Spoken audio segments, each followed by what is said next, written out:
Hi, Hi, how are you doing? I'm good. How are you? I'm good. I'm excited to chat with you. I realize that I know you from another place now. Um, I went to Bank Street College of Education, and I Oh my realized that goodness. your book, Let's Go to Taekwondo, was the Yeah, best children's book in 2021. So it that's a lot of was. connections. Oh, that's exciting. I'm excited to hear your story because you were born in Ohio. You then moved to South Korea, and then you moved to New York. Right, So right. that's 3 different places and 3 different kinda cultures.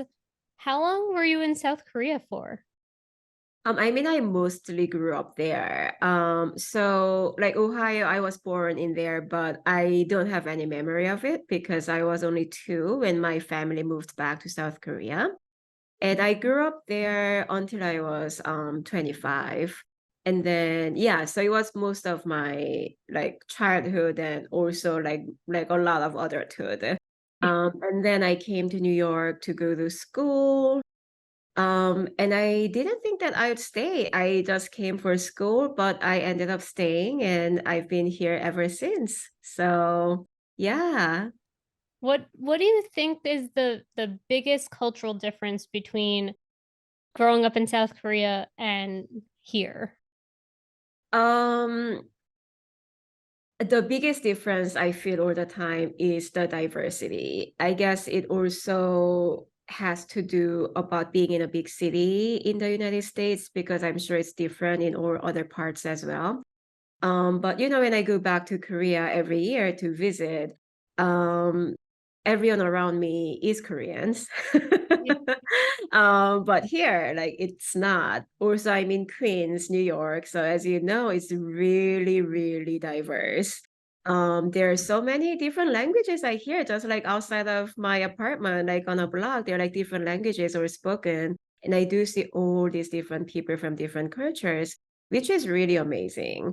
Going back home in Korea is very comforting. Like families and friends, and also it's just like very comforting to perfectly blend in, and no one knows who I am. I mean, here either, but you know what I'm saying in terms of like appearance. Yeah. Um, but it's just like it's amazing to see this like diversity here. I After living here for like many years, now I feel like I just can't live anywhere where else where it's not diverse. Like I feel like I might get bored. Yeah, there's just so much culture going around, and yeah, Yeah. it's true. We're both from Queens, and you walk around no matter where you are in Queens, and it's just like it's a nice immersion of so many different cultures, which is Mhm. so cool. And it was harder like growing up, you didn't see it as much, or maybe just because I was younger, I wasn't as aware. But now it's exciting, and there's so many also new restaurants that are Right. so diverse, and it's really Yeah. cool because growing up, like, I didn't try different things either. I was, just like in your book, no kimchi for me. I was like, nope, not trying things, especially spicy things. But now it's so easy to find places and try things that are outside of your comfort zone, which is so Right. cool. It's really Yeah, unique. I agree. I agree. And so what I really loved about your books were that they're really universal themes, right? You're not talking about these like crazy ideas that nobody's ever heard of. They're all universal, like trying new things, trying a new sport, being afraid of something. Like all of these are normal things, but the representation is not normal. That we don't get to see often. Usually, like most books now it's changing, but most books growing up it was white children that were the main characters, and then in the background, you might see, like, a child of a different, ethnicity, but it wasn't the highlight, and I love that your book is just perfectly representational, and that comes from you, obviously. So, Yeah, tell you. me I'm so about glad. Yeah.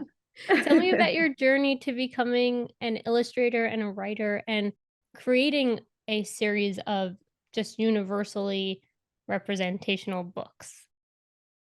Right. So, I mean, becoming an author illustrator, if I think back now, it feels very natural, but it wasn't like that. I think, I mean, some authors and illustrators, I think like universally, they say they loved like writing or illustrating like from their like childhood.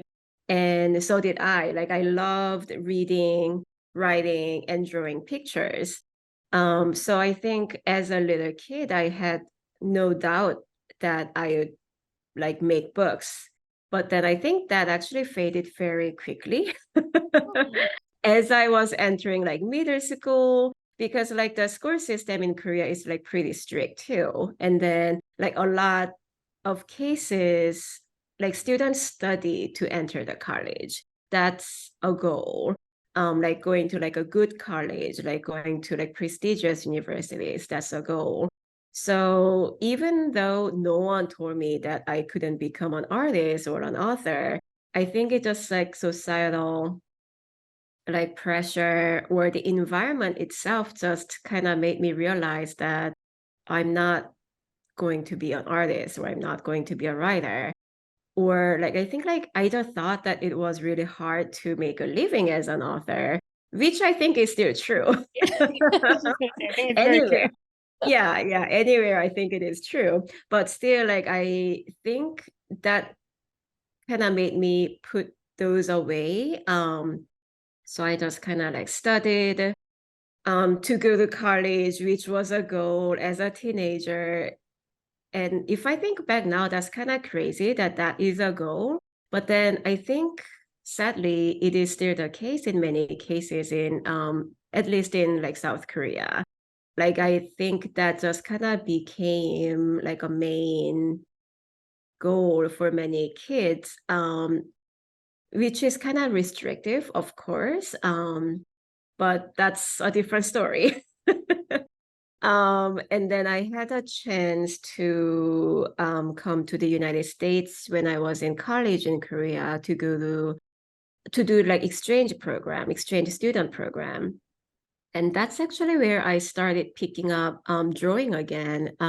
Because I think because I was outside of my normal like day-to-day life and my normal environment, I was exploring more. I was being more adventurous, which is always a good thing, like to go outside of your like everyday place, I think. So then I just kind of realized that how much I loved it. And I really, really just like loved the drawing. I would just stay up all night to draw, which I thought was actually a big deal because I love sleeping. So I only think that if I'm happy giving up sleeping, then that's what I really love. And so I was like, oh yeah, like I don't mind at all, like staying up really late just drawing. So I was like, maybe this is really what I needed to pursue. So then I came to New York to transfer to art school. And then from then on, and it took me still some like good years to realize that I wanted to make books. And yeah, that still like kind of feels crazy to me because I just never like stopped reading or loving books. So I don't know why it took me so long to realize that I wanted to make books myself. But Mm. eventually I did. You got And there. yeah, I got there. It was a long detour, but I got there. My very first book was called The Cat on the Bus. So that was a almost wordless book. Well, it started with the wordless books. But then my editor wanted to put some like minimum like amount of words, which I actually thought worked out really well with the book. So in there, the stray cat was a main character. And then at the end of the book, the cat finds a family, like human family. And the one note I had from the publisher when I was working on a book was that they wanted to make sure the family would be Asian family. And it felt a little odd to me to hear it because they were going to be Asian family for sure. I didn't think any other way. Right. Oh, and I see your cat. My dog is Oh, your dog. I thought it was a big tail. It he was a he has to be in here so that he doesn't bark elsewhere, but then he always oh, has to kind of interrupt with getting comfortable. I love that. I love that. I actually just got, well, I'm cat sitting for my friend. Yeah. And they just brought the cat in, and I was like hoping that he would come around. We'll see. He might. He was here before. So I hope he um, does. I know, I know. But yeah, so like some I think it was like 2015.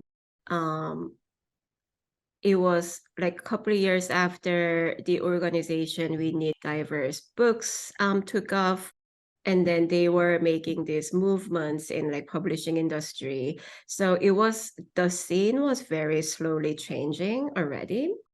Um, so I think I just kind of came in a really great time where I didn't really need to think twice about drawing my culture, like Right. showing my culture. So that was just like one like quick part that I actually got a glimpse of like what's the diversity in publishing. And when I was working on the next book, No Kimchi for Me, I think I actually could have done it because I didn't know so much about the industry yet. I think even though the scene was changing, I think it was actually a big step for my publisher to decide to publish a book that has like kimchi on the title. It was very like so-called ethnic. And even though I didn't think, it was anything that, I don't know how to put it, but I mean, I didn't hesitate. But then now looking back, I realized that it was a big decision for them. It was not like a very easy or common decision for them to publish a book that's like very centered around like very specific culture. But as you said, I mean, even though it's about kimchi, like it is about very universal like topic. Yeah, and that's what I really want because um I wanted the books, I wanted the books for Korean Americans who were born and raised in America because I thought that a lot of books about different cultures, a lot of them are about immigration and how they find a home in this new country and new society, which is very important because immigration happens every day. It will never stop, or like new kids are coming to this new country every day. So it is very important. But we also need just fun books.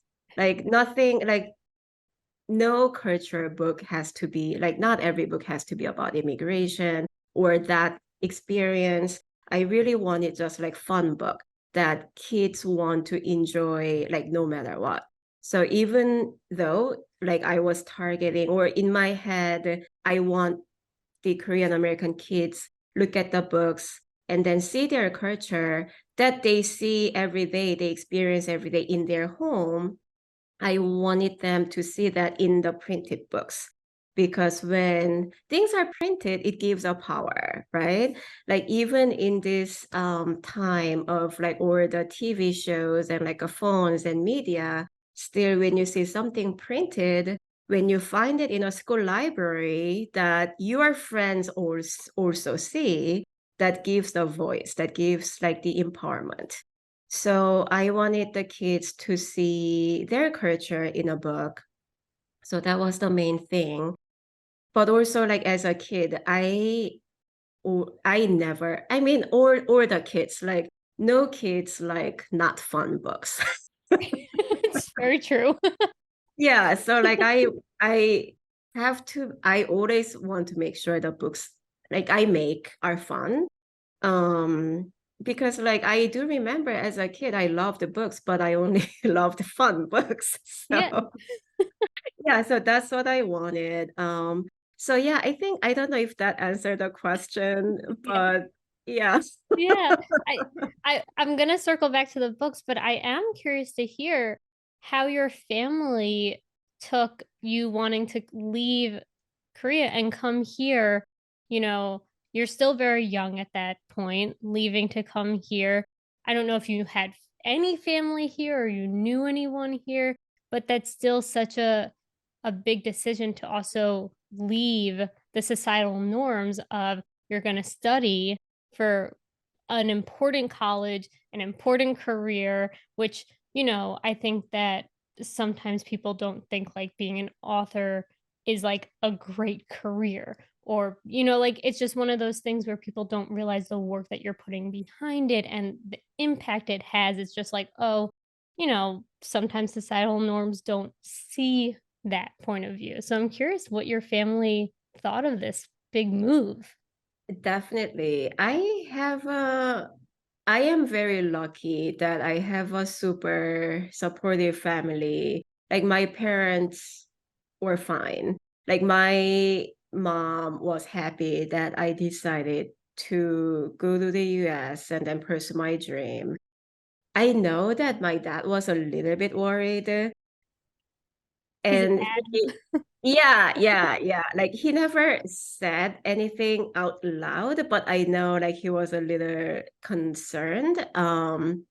But they were very supportive. So I am very lucky that way. I cannot imagine any other situation that, like because decision itself is already hard. Yeah. And then when you don't have that family support, it gets so much more harder because you need that like moral support to back you going on that adventure.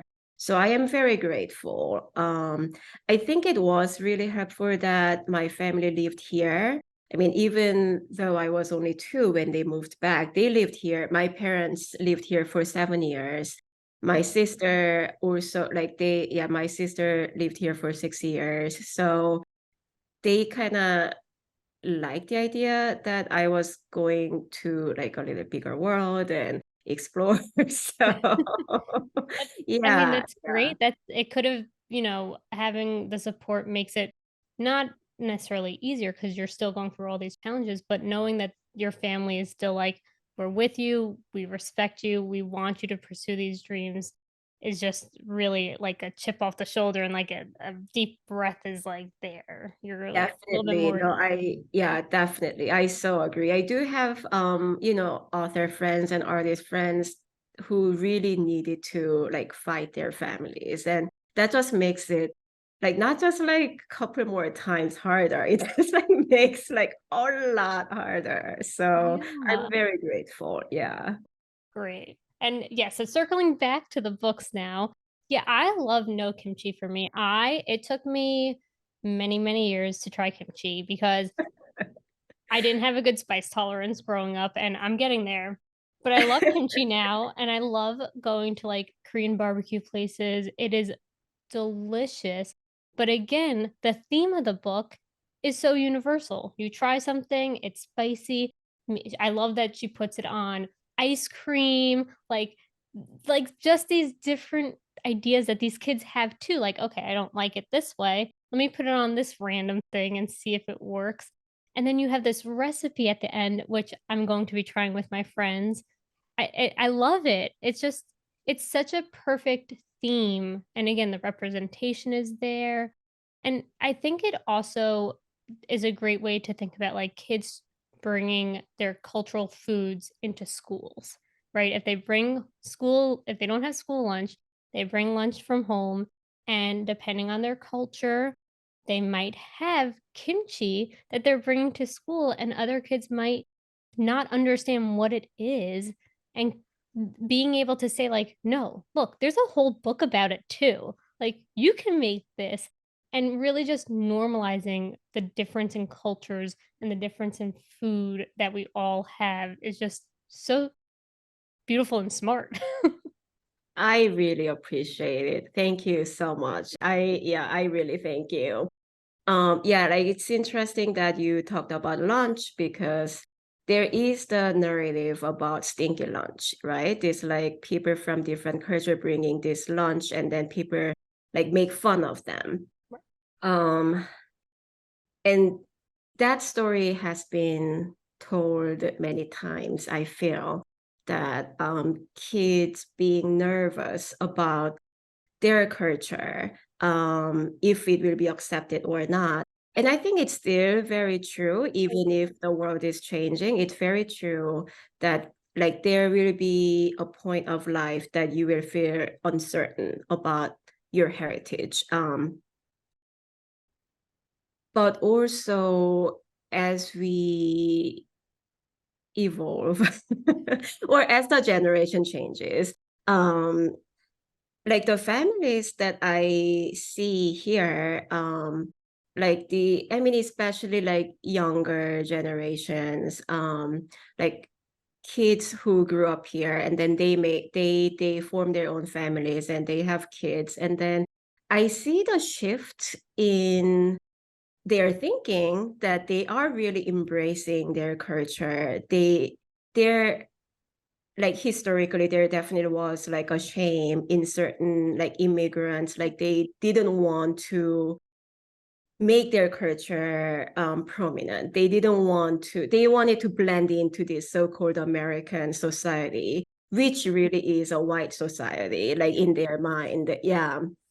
But then I really do see the shift in thoughts that like a lot of like younger generation, they fully embrace their culture and they're proud of it. And it shows in their kids actually. Like kids are not like it's just like it's a norm for them. Right. So that's what I really wanted to show that. And as you said, like more kids see this like book about kimchi, like they will know what that is. I thought that yeah, visibility was very important. And so in no kimchi for me, like it's about like trying out new food, but also it's about this like sibling dynamics because and it's that dynamic about well, at least in Korea or in Korean community, if you can't eat kimchi, you are a baby.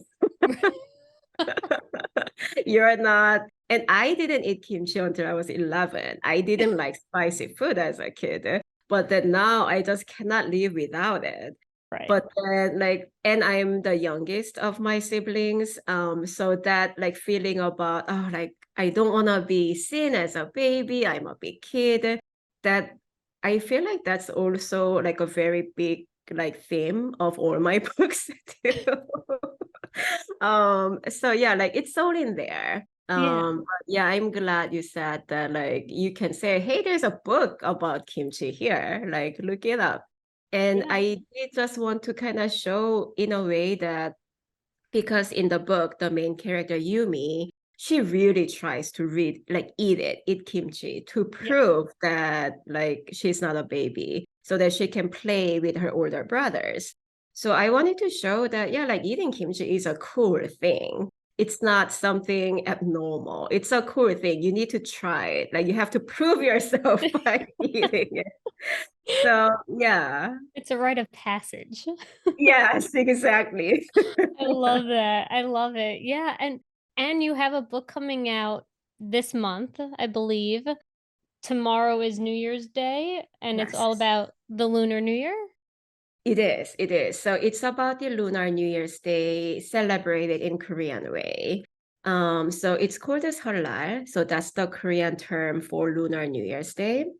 And it's actually interesting that you brought it up right after No Kimchi for me, because I think the very first time that I thought of making this book was when I had No Kimchi for me out. One of the readers reached out and said, oh, we really love your book. And I really hope that you make a book about solar because there are not many books about solar out there, and we really want to use it.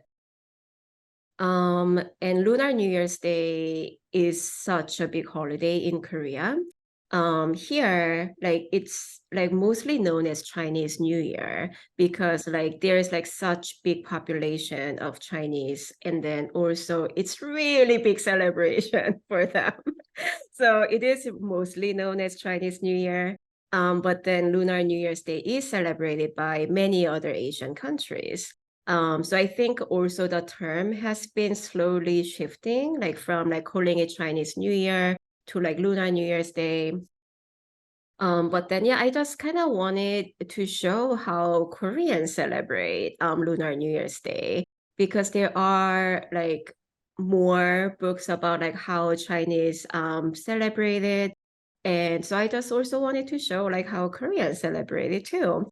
So yeah, that's how it came to be. It took me many years, but then when I finally decided I really want to make this book, actually that reader who reached out to me, like I think like they were my main inspiration because I saw them like entire family going into the classroom of the kid to show like how they celebrate the culture, how they celebrate Seollal. And that is actually main like plot of my book, Tomorrow is New Year's Day. The family goes to the kids' school to share the culture. And that was, yeah, like that was my inspiration. And I saw a lot of families, a lot of Korean American families do that. So I thought it was kind of like perfect way to make the book. Also because it's not a huge celebration among Korean Americans in the US, I think. So I think it was more like appropriate to show how they really like celebrated, rather than showing how Koreans in Korea celebrated. Because that's more like a big family gathering in Korea. But then here in America, it seems like a lot of Korean Americans celebrate a January 1st, like the New Year's Day. And Mhm. also they celebrate Lunar New Year's Day, but a lot smaller way. Yeah. So I thought like actually showing them in school would be fun and they Yeah. could actually use it at the school. So Yeah. yeah. When I was a preschool teacher, I would invite parents in during the year for just like to come in and do things with the children.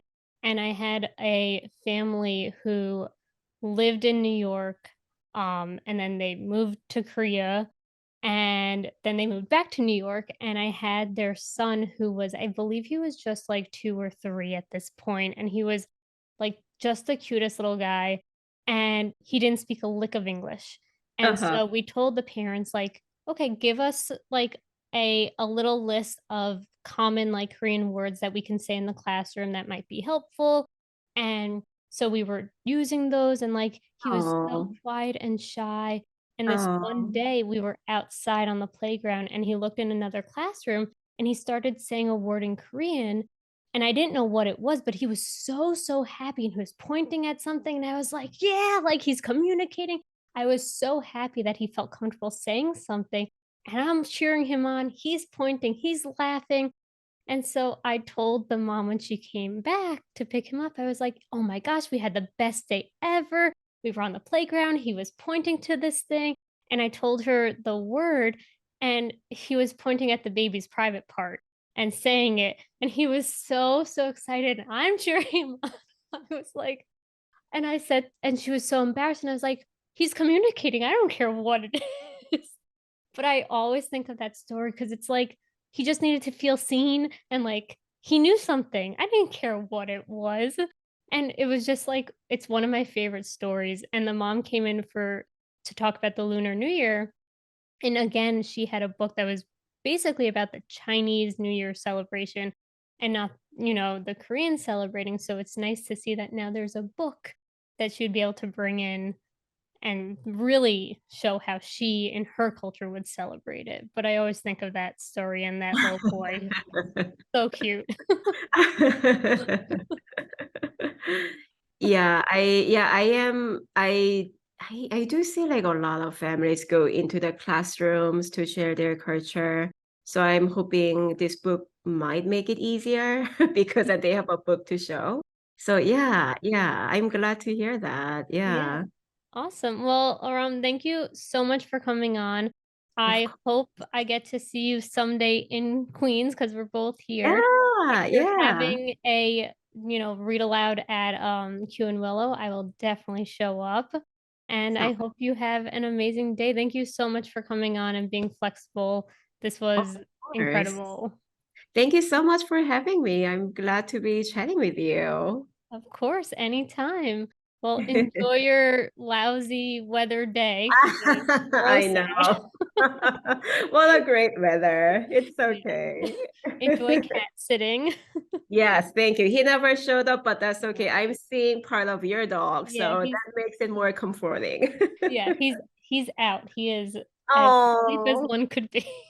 oh, All right. Well, thank you so much, and we'll talk soon.